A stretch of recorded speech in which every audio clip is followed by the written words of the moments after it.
میثاق مدینہ ایک ایسا دستور یا قانون جو 1400 سال پہلے ایک ایسی سرزمین پر لکھا گیا جو بنجر صحرا اور خانہ بدوشوں کی سرزمین تھی۔ یہ معاہدہ رسول اللہ صلی اللہ علیہ وسلم نے آل یہود سے کیوں کیا تھا، اس کا مقصد کیا تھا، اور اس میثاق میں ایسی کون سی خصوصیات تھیں کہ دنیا کا سب سے بڑا ادارہ UNO نے بھی دستور بنانا چاہا تو اس میثاق سے مدد لینا پڑی۔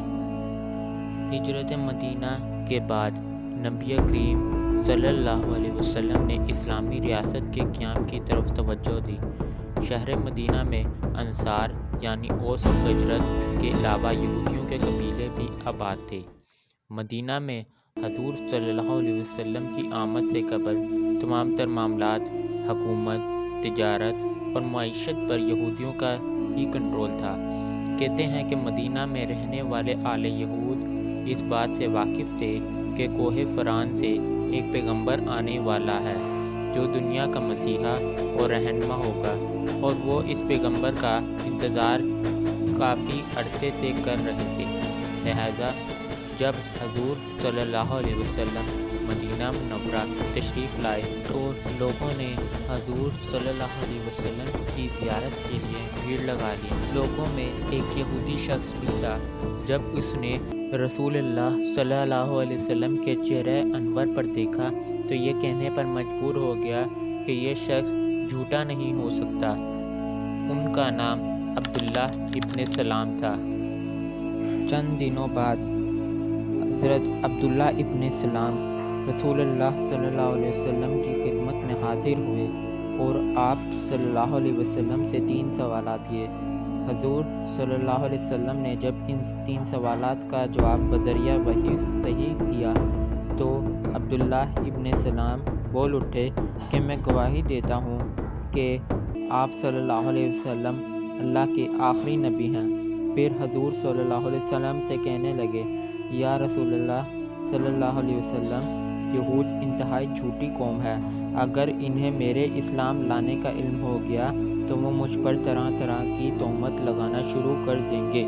جب کچھ یہودی رسول اللہ صلی اللہ علیہ وسلم کے پاس آئے تو حضور صلی اللہ علیہ وسلم نے ان سے پوچھا، تم میں عبداللہ ابن سلام کیسا آدمی ہے؟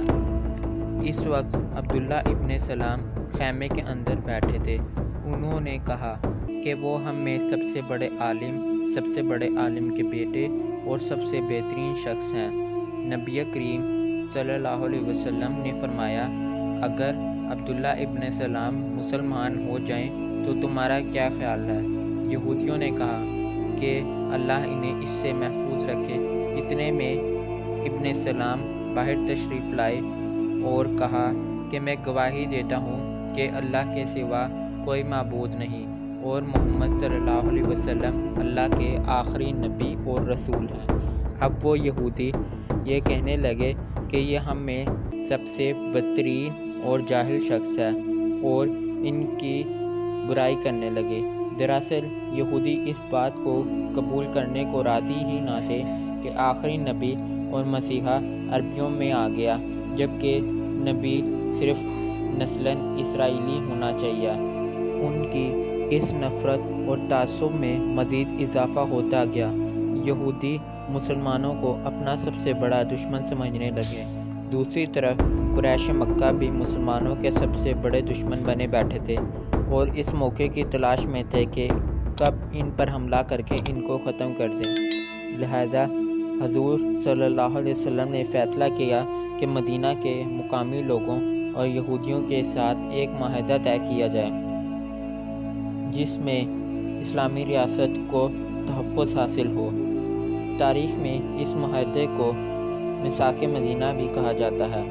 نبی کریم صلی اللہ علیہ وسلم نے ہجرت مدینہ کے پہلے سال 622 عیسوی میں اس کو کیا تھا، جس میں کل 53 دفعات تھیں، اور یہ ریاست مدینہ کا قانون تھا۔ اس معاہدے کی پوری تفصیل کتب تاریخ میں ملتی ہے، مگر اس کے باوجود مغربی مصنفین اسے نظر انداز کرنے کی ایک ناکام کوشش کرتے ہیں۔ میثاق مدینہ پہلا بین الاقوامی معاہدہ ہے۔ بعض مورخین میگنا کارٹا کو پہلا معاہدہ کہتے ہیں، جو کہ سال 1215 میں انگلینڈ کے بادشاہ نے کیا تھا، جبکہ حضور صلی اللہ علیہ وسلم نے میثاق مدینہ میگنا کارٹا سے 600 سال پہلے ہی لکھ دی تھی۔ اس وقت مدینہ میں یہودیوں کے 3 قبیلے آباد تھے، لہذا نبی کریم صلی اللہ علیہ وسلم نے اس میثاق میں یہودیوں کے تینوں قبیلوں اور اوس و خزرج کے انصار اور مکہ کے مہاجرین اور تمام قبیلوں اور طبقوں کے متعلق لکھا تھا۔ میثاق مدینہ کے 2 حصے ہیں۔ پہلے حصے کا تعلق انصار اور مہاجرین سے ہے، جبکہ دوسرے حصہ یہودیوں کے متعلق ہے۔ اس میثاق میں یہودیوں کے متعلق جو دفعات لکھی گئی ہیں وہ یہ ہیں: انہیں مذہبی آزادی ہوگی۔ مدینہ کا دفاع یہودیوں پر واجب ہے جس طرح مسلمانوں پر واجب ہے۔ کسی بیرونی حملے کی صورت میں یہودی بھی مسلمانوں کے ساتھ مل کر لڑیں گے۔ ہر قاتل سزا کا مستحق ہوگا۔ ثقافتی معاملات میں یہودیوں کو مسلمانوں کے برابر حقوق حاصل ہوں گے۔ یہودی قریش یا کسی اور حلیف کی مدد نہیں کریں گے۔ عدالت صرف اور صرف محمد صلی اللہ علیہ وسلم کی ہوگی۔ اسلامی ریاست کے سربراہ حضور صلی اللہ علیہ وسلم کی ذات مبارکہ ہوگی۔ حضور صلی اللہ علیہ وسلم یہودیوں اور مسلمانوں کی متحد افواج کے سربراہ بھی ہوں گے۔ یہودیوں کے اندرونی معاملات میں کوئی دخل اندازی نہیں کی جائے گی۔ اس سے پہلے مدینہ کی سرزمین پر کوئی باقاعدہ دستور نہ تھا، جس کی وجہ سے خون ریزی اور قتل و غارت کا بازار گرم تھا۔ کسی کی جان اور مال محفوظ نہ تھے۔ اہل مدینہ کسی ایسے کی تلاش میں تھے جو وہاں ان کے لیے امن و امان قائم کر سکے۔ لہذا اس کے بعد لوگوں نے پیغمبر اسلام صلی اللہ علیہ وسلم کو اپنا مسیحا جان لیا۔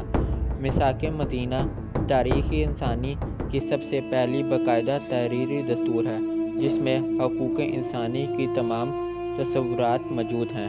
اس دستور میں امت مسلمہ کے ساتھ ساتھ یہودیوں اور غیر مسلموں کو بھی شامل کیا گیا تھا۔ اس وقت غیر مسلموں کو برابر کا درجہ مذہبی آزادی کے حقوق دیے گئے۔ یہ وہ دور تھا جب یورپ اور برطانیہ جہالت کے اندھیروں میں ڈوبا ہوا تھا۔